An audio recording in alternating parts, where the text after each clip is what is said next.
Afternoon, everybody. It's Litsoc. It's Thursday. We're back. And Mr. Humphries has just returned from Waterstones, where he's been having a buying spree. Is that right? For KYGN? For KYGN, some of you who are above Year 9, which is Sienna, and you two, may remember the KYGN project. In fact, you probably wouldn't.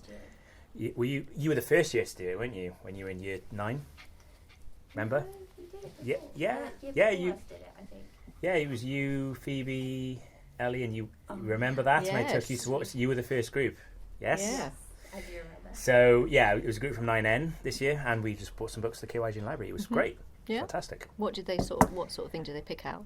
Well, I did say to them we need more reference books, and we also could do with some fiction books where there are African protagonists, because, it'd be good for them to see. Yeah. And they made some really good selections. Oh, great. So that was good. Good. That's good. You took us to Foils. I did, yes. Yes, that's right. The new... It was new then, yeah. It was The new. foils. Yes. It was at that point. The manager came to talk to us. God, we go back a bit now. That was Sean. Yes. Going back a bit now. Yes, absolutely. I've still got my bag. Oh, wow. It's just on the handle is on its last, almost on its last legs. Well, but it's lasted well. yeah, it has, because it's Good only stuff. Hessian. So, yeah, anyway. So that's been exciting then, hasn't it? It was, thank you. We had Thank a you really good World Book Day. Actually, people dressing up, which was fun. Who won the prizes? Well, the staff prizes. Yeah, have you told us yet? No, not yet. No. I'm okay. waiting. The You're reason still... I haven't, Mr. Newton and Mrs. Moore haven't added the scores to I'm waiting for that to happen. I might send them a gentle reminder tomorrow. All right, well, they've been busy with the Yes, fashion show, they haven't have. they? They've been So, very busy. yeah, we've had the fashion show and lots of other things have been happening. So today, because it is what week? What week is it, Year 10? Next week. Next week, sorry, next week. But we've had science workshops this week, so we're sort of, as usual, we're ahead of the game.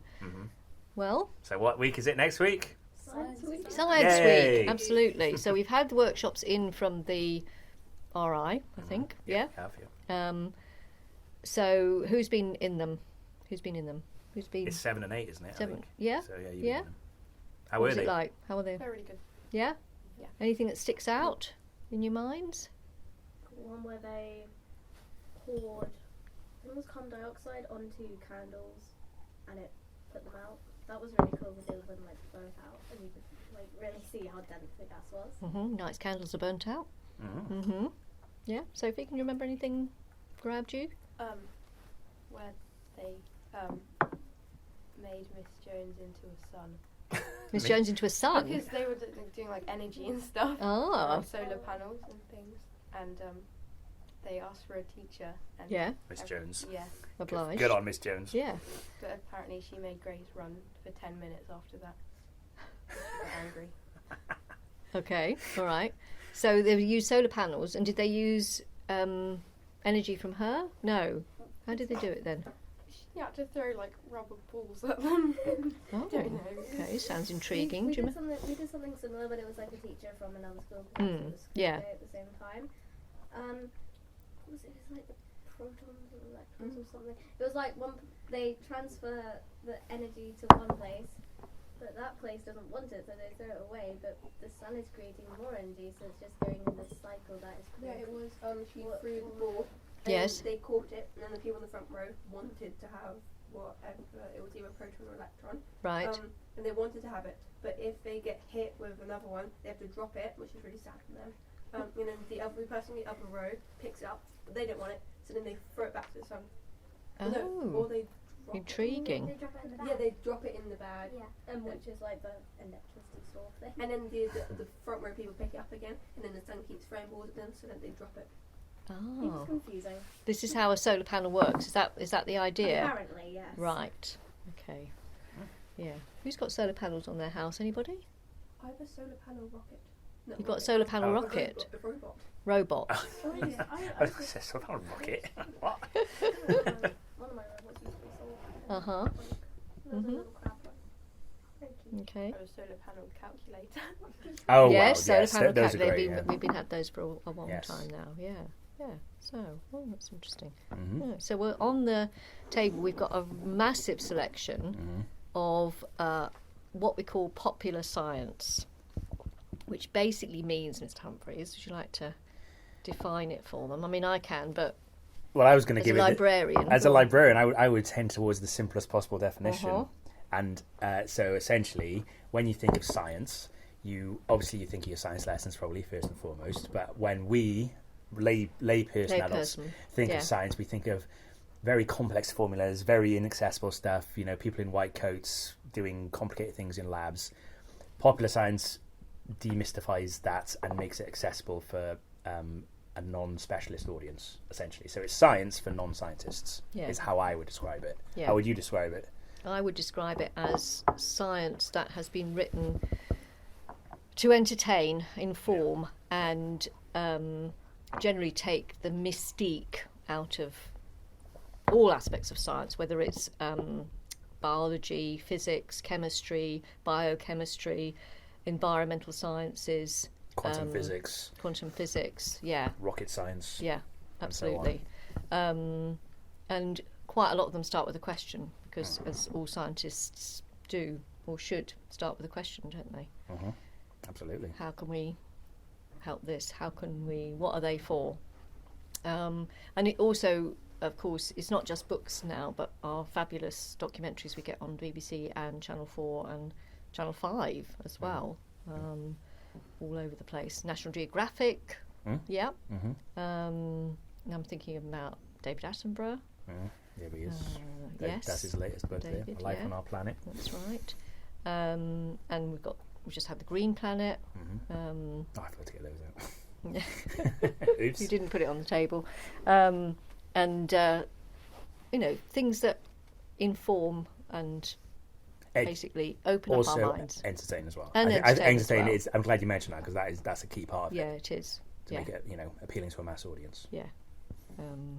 And the idea, of course, is for people who are going to go on and study science at a deeper level, that it gets them intrigued and interested as well. Okay. So I'm going to start with Brian Cox. Do you know Brian Cox, everybody? Yes. We've all heard Brian Cox, haven't we? Erstwhile pop star. Yes. Do you know what band he was in?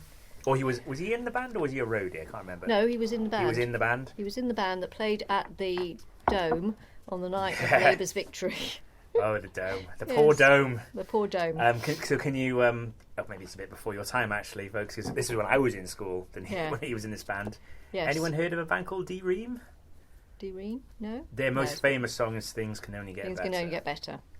No, he is a physicist. He also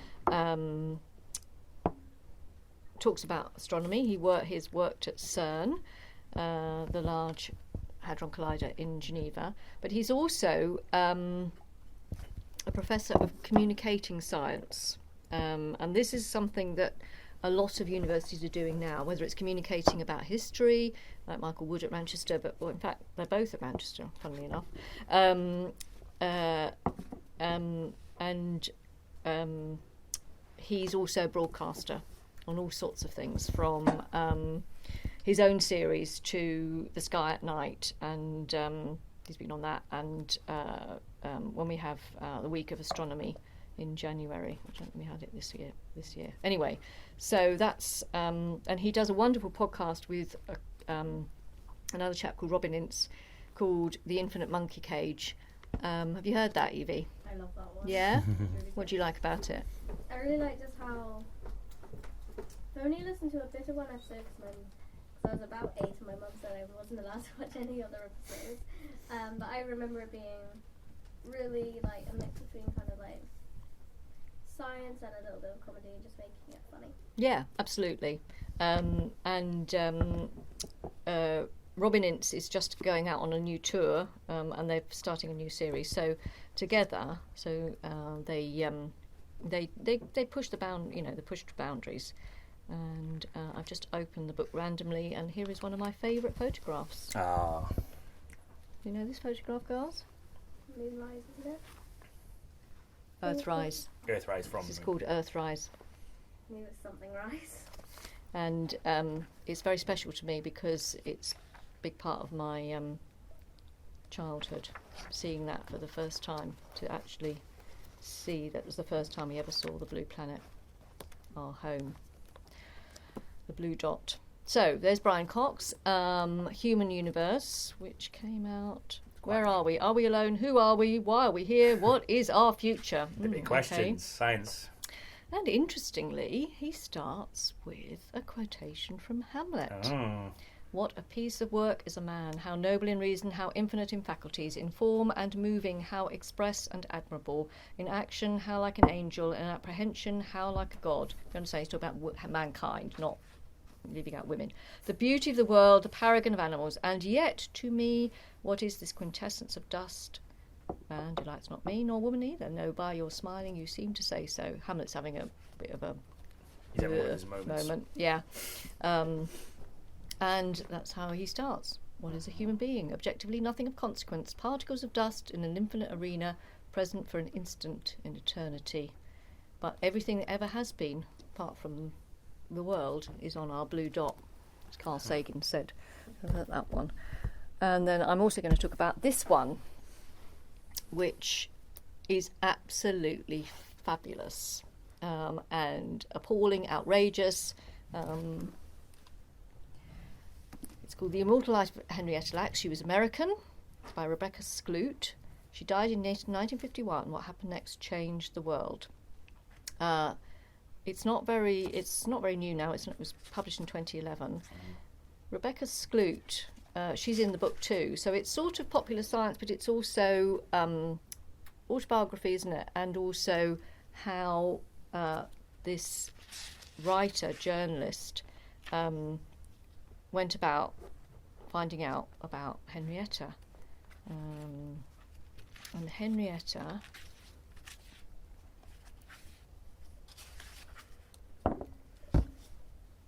The history of Henrietta Lacks and the H. Lahr cells raises important issues regarding science, ethics, race and class.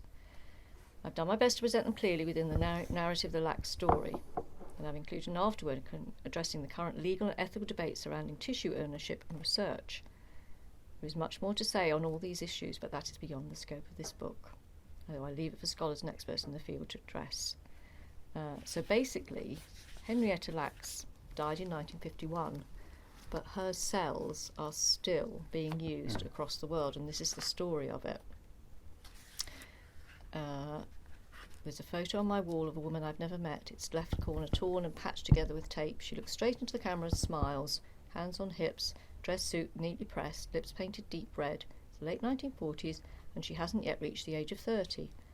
Her light brown skin is smooth, her eyes still young and playful, oblivious to the tumour growing inside her, a tumour that would leave her 5 children motherless and change the future of medicine. Beneath the photo, a caption says her name is Henrietta Lacks, Helen Lane or Helen Larson. Now, she goes on to tell us everything she's ever found out about Henrietta Lacks and what happens to her cells when they were extracted and used without permission of herself or her family. And if you like detective stories, then you'll like this. It's very clear, and it's also totally and utterly outrageous. It has a lot to say about how the poor are treated, how the black community are treated, and also how our bodies can live on without us realising, even in the smallest capacity, like our cells, our blood cells or our tissue cells. So she also talks about tissue donations and organ donations as well. It's really, really powerful and highly recommended. So, yeah. Thank you, Miss Andy. Okay. Evie, do you want to come and chat? Okay.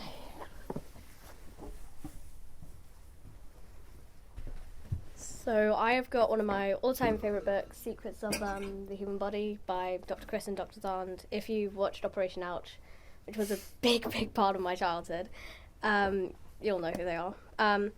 This is... It really kind of explains our bodies, like, not quite in such a scientific way. It's like reading a science textbook, but it's got lots of things. It's got things about like your brain. It's got things about how you grow. And it's also got stories about people with amazing bodies. I think. So different bodies? Yeah, so it has stories of like, for example, it's got a story about the tallest man on earth, whose name I cannot remember. But it talks about like issues as well, like dire shortage of organ donations. I'm going to read one of my favorite quotes because if you read it, it's very wacky out of context, but it goes on to kind of explain it. When you first walked into Harry Ott's laboratory, it takes a moment to locate what exactly is so odd about the sight of a disembodied heart beating in a glass jar on a bench. Yeah, so that really gets... Yes, it is. So it goes on to talk about all sorts of things. And it's got some very cool pictures. So, for example, this is an embryo. This is what we all were at some point. Mm-hmm. We all once were the size of a raisin, surprisingly. And how old is that embryo? That embryo is 7 to 8 weeks old. So it's very, very young. Yeah. It has also some really cool facts as well. When I read this, I learned that it is possible for you to grow 1.5 centimetres in a single day, which is actually quite a lot, surprisingly, but I don't think my body is doing that at the moment, considering I'm very short. But it has... You need to spend more time in bed. Yes, possibly, yeah. Teenagers do most of their growing. Yeah. Apparently. But it's got all sorts of things, and I really like how on the back it says 106 bones, 1 heart, 2 eyes, 10 fingers. Mm-hmm. And like that really puts into perspective just like your body is just skin, bones and muscle and a whole other bunch of bits. But I think it talks about some really cool things, and I think one of the coolest things I have here, this is a mother kissing her child. And the little bits in the brain are showing which parts are being stimulated by that.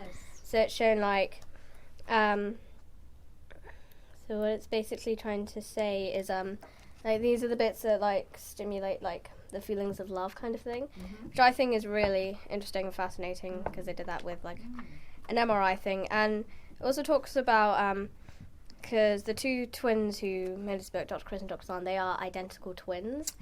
I think it has got a photo somewhere when they were really little, I think, somewhere. Nope, it doesn't. I saw it somewhere. Nope. Okay, it'll take me forever if I have to find it. Okay, so this is when they were babies, and you cannot tell them apart at all, which is... I think identical twins are just crazy because they are literally just clones of the same person, but they have different personalities.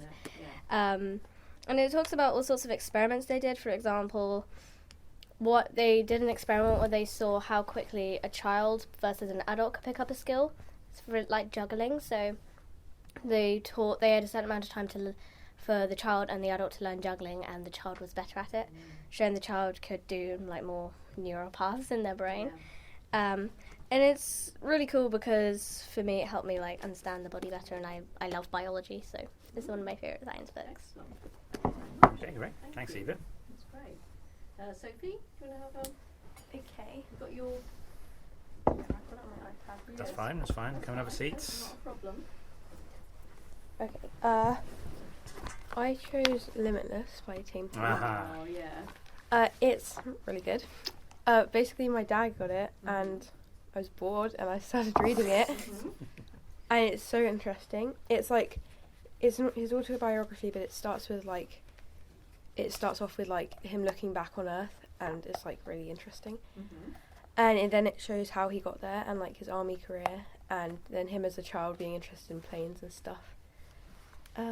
Yeah, it's like it says soldier, pilot, parent, astronaut, and that he's like achieved so much, and it's like from his point of view, and it's really I don't know what else to say.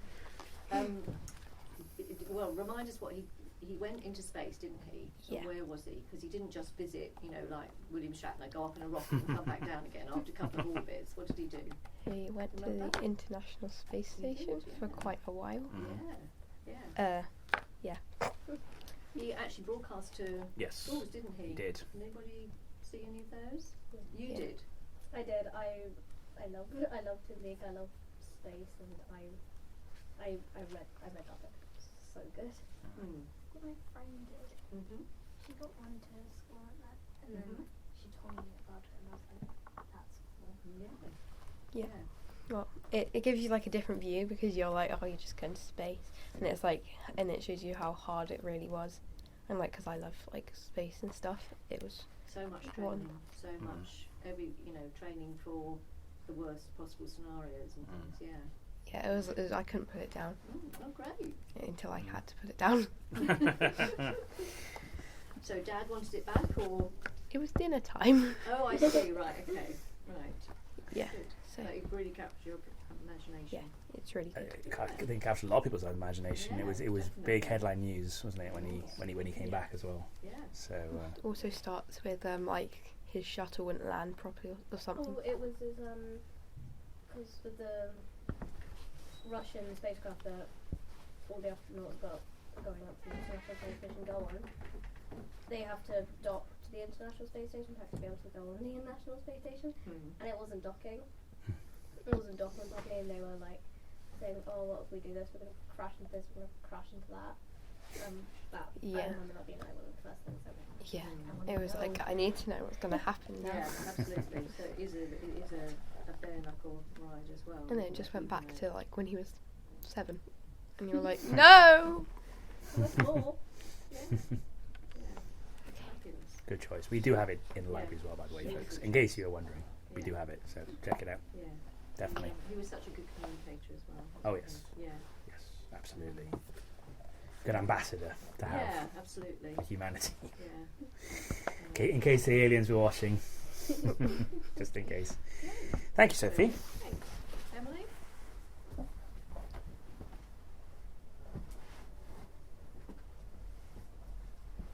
Ooh, good one. Good one. So I've got Sapiens, A Brief History of Humankind, and I actually haven't read it yet, but I got it for my birthday and I'm really excited to read it.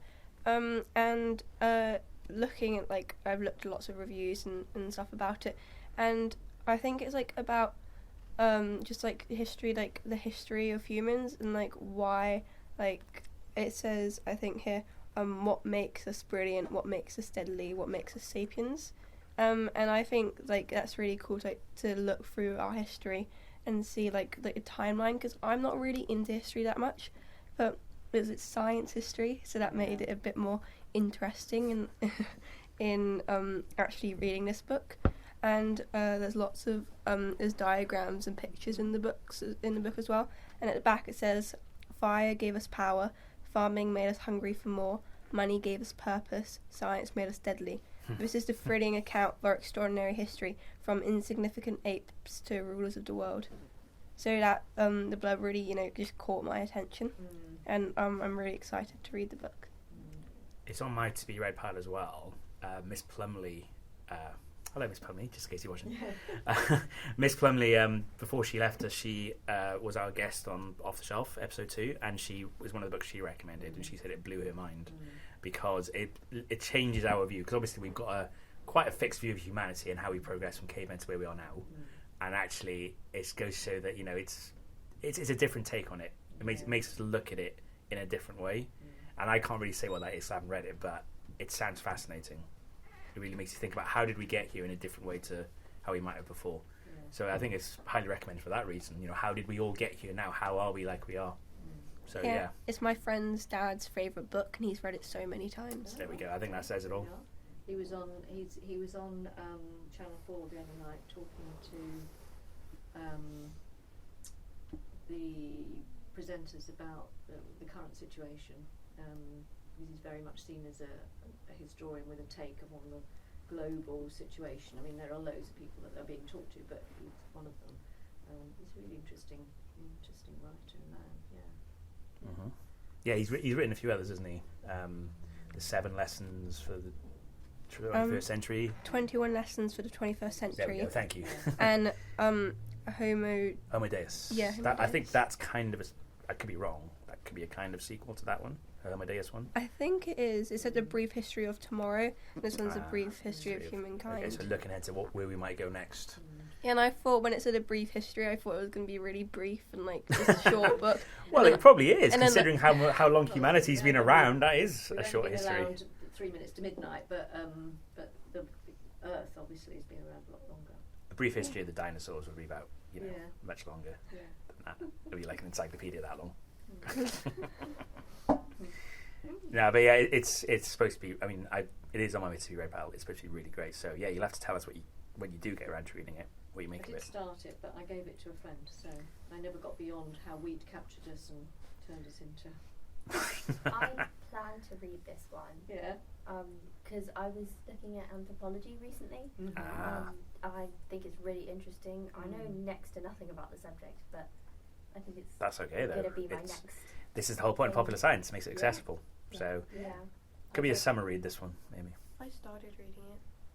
Yeah, me too. It looks like a lot of people are. Yeah, I saw a TikTok and it was like, if you've read that book, it's your whole personality now. Okay. Interesting. Sounds like a seminal book, really. Yeah. Then.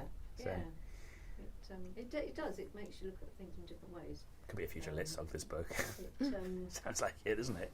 I'm not, I was talking to one of my friends about it, and she's a historian, and was saying, I'm not sure about this, but it's one man's view. Of course. It's like a history. It's debatable. And Yeah, it's a history rather than the history. yeah, I mean, like any science is speculation, and it's Of course. it's all speculation, really. in Yeah, the end. for that one I heard it was all made up, or not all of it, but a lot of it was made up for publicity, and so it could be successful, and it worked. So who are we to judge? Yeah, it's an interpretation, isn't it? Yeah. It's one man's take. Yeah. Brilliant. Thank you, Emily. Thank you.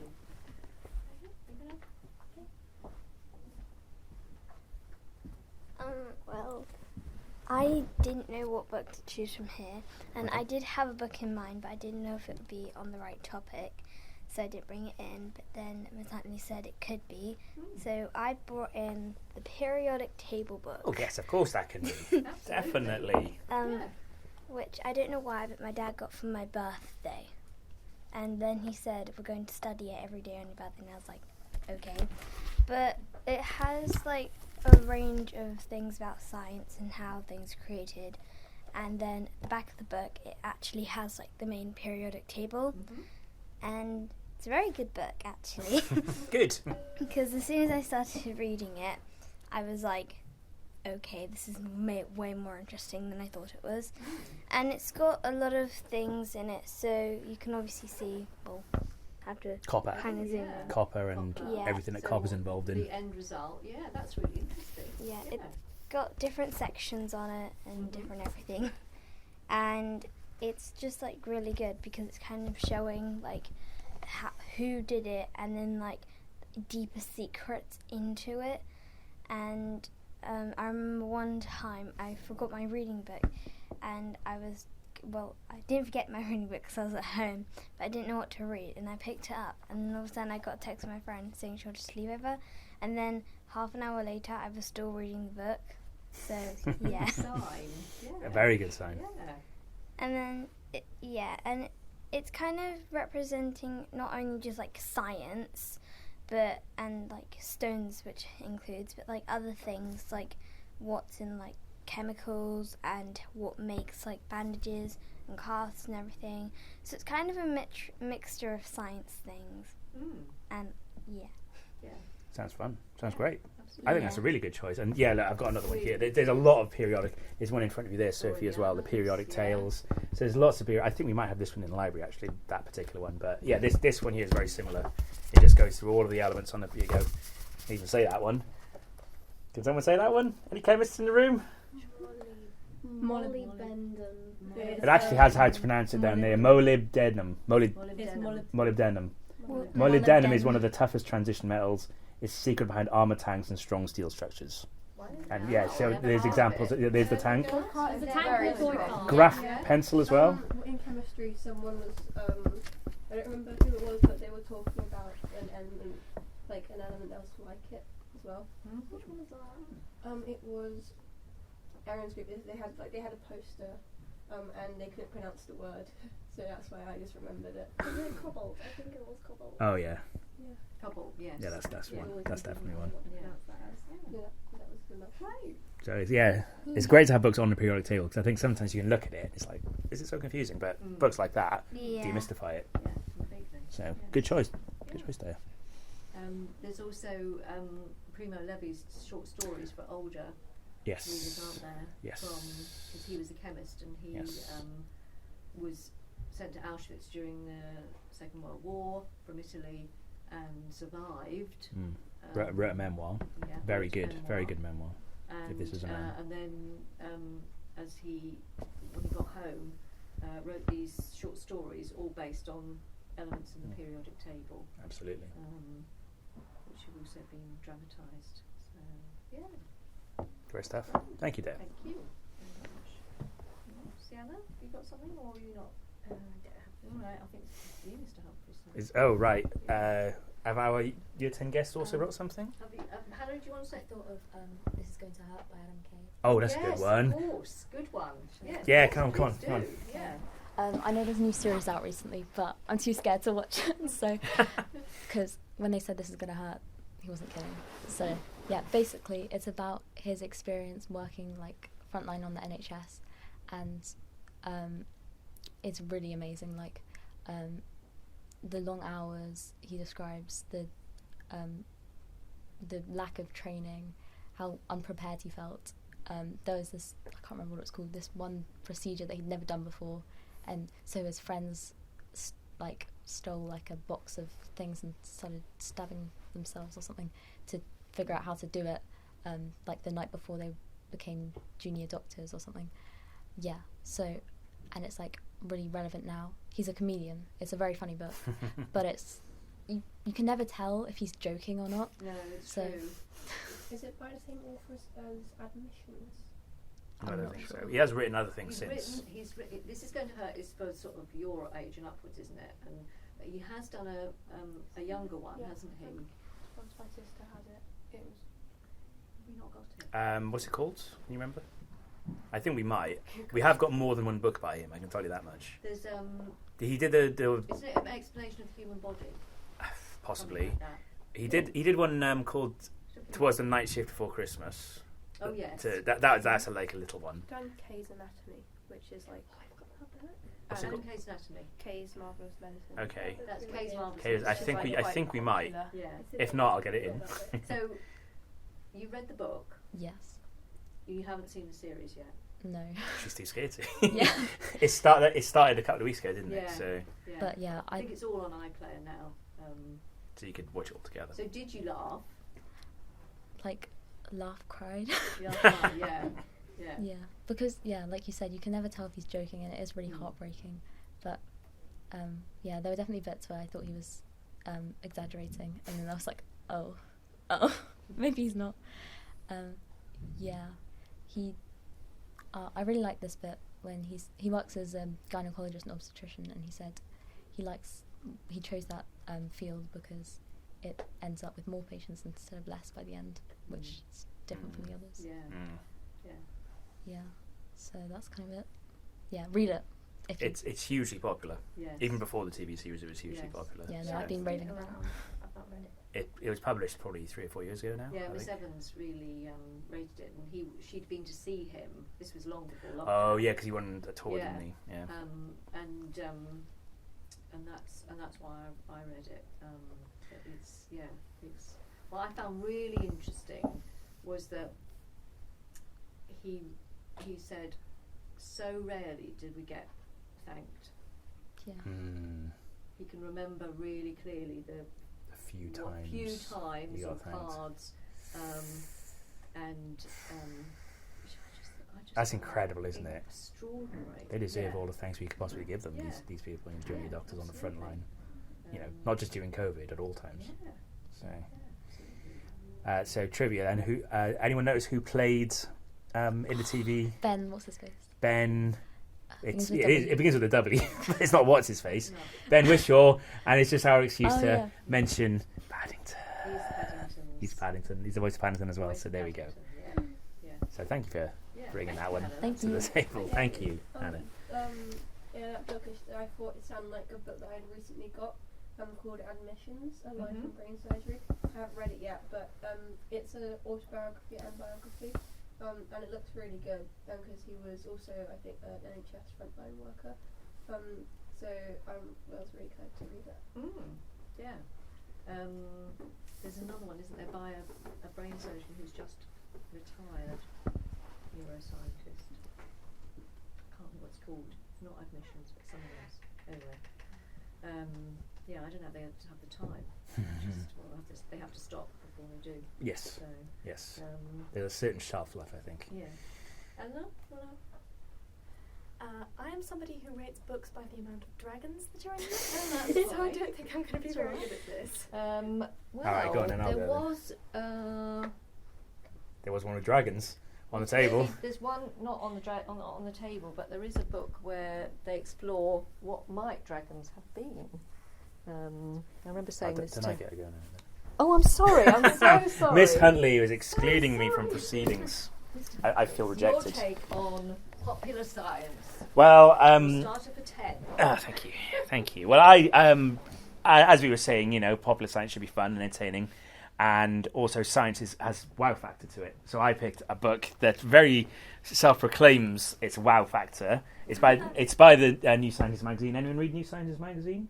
I dip in and out occasionally. It's something, if you want to get the latest trends in science, it breaks it down into a digestible format.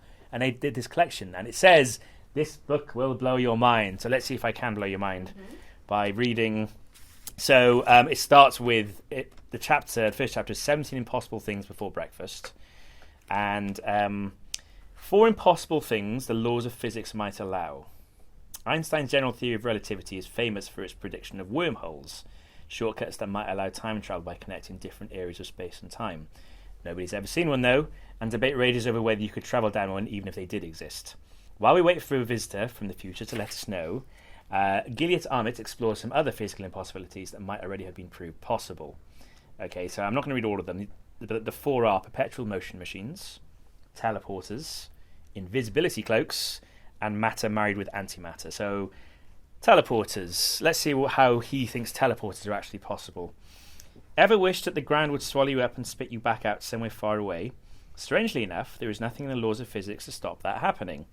In his 2008 book, Physics of the Impossible, physicist Michio Kaku calls teleportation a Class 1 impossibility, meaning that the technology is theoretically feasible and can even exist within our lifetimes. In fact, teleporters already exist, not for whole human beings, but for subatomic particles. Quantum entanglement, the phenomenon Albert Einstein called spooky action at a distance, allows information in quantum states to be transmitted apparently instantaneously across space. The first quantum teleportation experiments, carried out in 1997, involved one photon's quantum state being reconstructed in another photon tens of centimetres away. Today, the world quantum teleportation record stands at over 100 kilometres. Teleportation might happen. Miss Huntley, you're a Star Trek fan? I am. Teleportation? Yes. Does anyone wish we could teleport? Yes. Anyone wish you could teleport? Sort of like... Yes. I could wake up at 7:30 every morning. Yeah. There you go, and just instantaneously teleport to school. Yeah. Yeah, so it might happen, folks. It is plausible. There you go. Here's the proof. This is really funny because me and Emily were having a whole entire debate last week about whether time travel was technically possible. It was so... Time travel. Well, that's one of the ultimates, isn't it? Because I just watch a Brian Cox program. I think it's one of his new TV series, and it's about how you can go anything that happens in. There is space, which is the same place, and then there is time. Yes. So basically, even if you go back to the same space every year, you are not in the same, you are technically not in the same place because everything moves with time. And so we were thinking about whether it was technically possible to time travel. It was actually quite funny because we were on the way to physics at the time. So. Ideal. Perfect. That's the perfect time to be talking about time travel. Obviously... H.G. Wells, The Time Machine. Yes, yeah, it's an ongoing thing. All right, so sorry, Miss Huntley and everyone. Harry Potter now, invisibility cloaks. Right. Let's talk about invisibility cloaks then, shall we? Harry Potter's invisibility cloak is just one fictional example of magical garb that makes you disappear, but so-called metamaterial suggests a similar possibility in real life too. The principle behind metamaterial cloaks is simple. Waves of light bend around an object in your field of vision, much like water folds itself around a boulder in a stream. In practice, though, whole new nanostructural materials must be developed that can bend light in unfamiliar ways. The first metamaterials were made in the lab in 2000, and basic cloaking devices soon followed. Also Star Trek, spaceships getting cloaked. Yes. Cloaking has Klingons, yes, Romulans. No, Romulans, sorry. Klingons as well, I think. Cloaking has been ruled impossible for human-sized objects, but that's no great loss. Even if it were possible, you would only be able to reroute specific wavelengths of light, making the cloaked object weirdly coloured and more conspicuous. Instead, similar cloaking principles might be used to divert seismic waves and shield entire cities from earthquakes. How about that? They actually did make, it's not a cloak, but it's like an invisibility thing. They made one in Canada. Right. And they're trying to use it for like the military to... And what are they going to use it on? Well, it's like a shield thing. Oh, so... You can, if you like hold it in front of you. Oh, so, because, this is just saying human-sized things. Yeah, it is like a big shield, like that big. Okay. But it does work. So, okay. So, yeah, so all of these seemingly fantastical things, obviously, there's all sorts of other... as you can see, it's very short. It's like little bite-sized things to blow your mind. So, yeah, 7 things you didn't know about the sun. How we judge... A hole in the head could still help dementia. Could help stall dementia. Stall dementia. The awesome emotion it gives us superpowers. How we form judgments of people in 0.7 seconds. So yeah, all sorts of things to blow your mind there. So highly recommended for that reason. Mm-hmm. Little thing, just a reminder that science is amazing and fantastic and mind blowing. So thank you very much.